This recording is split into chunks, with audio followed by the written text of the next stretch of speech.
This is the Lone Crater YouTube. We hope this video helps. You start by trimming gear. Light armor, suppressed short barrel weapon, 2-3 mags, and a flash grenade to buy seconds. Once done, pick the factory spawn that gives you the shortest corridor to the main extraction and an easy sightline to common spawns. You move immediately and quietly. Why? Because factory is about reaction speed and control of choke points. Make sure to keep corners tight and your headset active so you can hear footsteps and pre-aim likely enemy angles.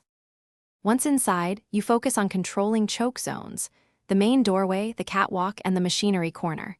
You move in short, deliberate bursts and keep sound discipline. A suppressed weapon prevents multiple opponents rushing your call-out. When entering a room, flash then clear systematically so you don't get pinned. Why this order?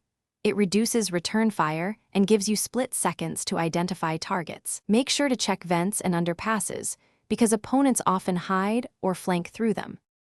You close the raid by locking onto extraction early and looting only what fits your plan, 1 high-value item or 3 small items max. Once done, move steadily toward exit. Do not linger. If you encounter resistance, deploy smoke or flash, then fall back to a previously scouted safe position to reset the fight.